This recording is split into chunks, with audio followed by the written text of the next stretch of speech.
আজি আমালোক এই ভিডিঅ'টোত আলোচনা কৰিম ক্লাছ 12ৰ পলিটিকেল সায়েন্সৰ বিশ্ব ৰাজনীতিৰ যিখন কিতাপ আছে সেই কিতাপখনৰ চেপ্টাৰ নং 5 এই 5 চেপ্টাৰৰ যি কেইটা প্ৰশ্ন আছে ইম্পৰ্টেন্ট অৰ্থাৎ পৰীক্ষাত আহিবলগীয়া বহুত চান্স আছে সেই কেইটা প্ৰশ্ন মই তোমালোকক আজি এই ভিডিঅ'টোত কৈ দিম।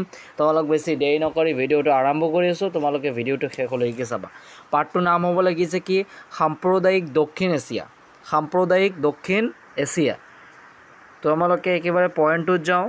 যিকেইটা প্ৰশ্ন অহাৰ চান্স আছে তোমালোকৰ ৰচনাধৰ্মী প্ৰশ্নৰ পৰা 1 নম্বৰ আৰু 2 নম্বৰ ভাৰত আৰু পাকিস্তানৰ মাজত শেহতীয়া সম্পৰ্কৰ বিষয়ে চমুকৈ আলোচনা কৰা 2022ত আহিছে।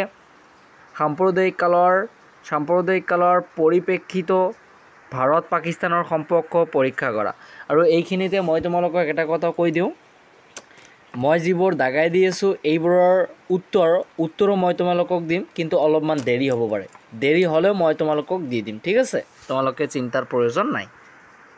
তাৰপিছত 3 নম্বৰ ভাৰত পাকিস্তানৰ সম্পৰ্ক স্বাভাৱিক হোৱাৰ ক্ষেত্ৰত বাধাৰ সৃষ্টি কৰা কাৰণবোৰ ব্যাখ্যা কৰা।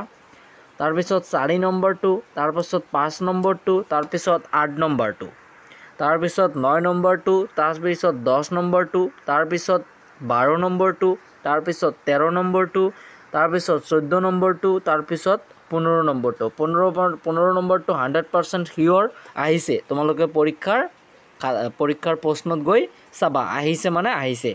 তাৰপিছত 16 নম্বৰটো। তাৰপিছত চমু টকা লিখাৰ পিছত চমু টকাৰ পৰা তোমালোকৰ 1 নম্বৰ আহিব, 2 নম্বৰ আহিব, 3 নম্বৰ আহিব, 4 নম্বৰ আহিব। তাৰপিছত 7 নম্বৰ, তাৰপিছত 8 নম্বৰ, তাৰপিছত 9 নম্বৰ, তাৰপিছত 10 নম্বৰ, তাৰপিছত 11 নম্বৰ। 11 নম্বৰটো আহিছে 100% শিয়ৰ। তাৰপিছত অতি চমু উত্তৰৰ প্ৰশ্ন 1 নম্বৰ, তাৰপিছত 4 নম্বৰ, তাৰপিছত 5 নম্বৰ, তাৰপিছত 7 নম্বৰ, তাৰপিছত 8 নম্বৰ, তাৰপিছত 9 নম্বৰটো, তাৰপিছত 10 নম্বৰটো, তাৰপিছত 12 নম্বৰটো, তাৰপিছত 13 নম্বৰটো, তাৰপিছত 15 নম্বৰটো। বস্তুনিষ্ঠ প্ৰশ্নাৱলীৰ পৰা 1, 2, 3, 4, 5, 6, 7, 9, 10, 12, 13। এই বস্তুনিষ্ঠ প্ৰশ্নাৱলীৰ পৰা 13 নম্বৰ বা 12 নম্বৰ এই দুয়োটাৰ ভিতৰত যিকোনো এটা আহিছে। আৰু বাকীবোৰ মই 100% শিয়ৰ নিদিম, কিন্তু এই দুটাৰ ভিতৰত যিকোনো এটা আহিবই। তাৰপিছত শুদ্ধ উত্তৰটো বাছি উলিওৱা।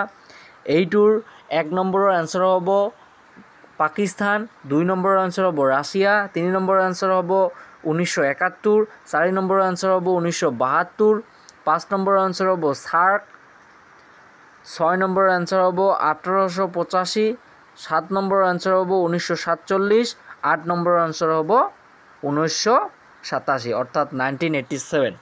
তো ছাত্ৰ ছাত্ৰীসকল এইখিনি প্ৰশ্ন তোমালোকে আপাতত তোমালোকৰ কিতাপত দাগাই লোৱা আৰু প্ৰশ্নৰ উত্তৰবিলাক আহি যাব কেইদিনমানৰ ভিতৰতে আহিব, ঠিক আছে? তো ছাত্ৰ ছাত্ৰীসকল আজিৰ ভিডিঅ'টো আমালোক ইয়াতে সমাপ্ত কৰিলোঁ। ধন্যবাদ।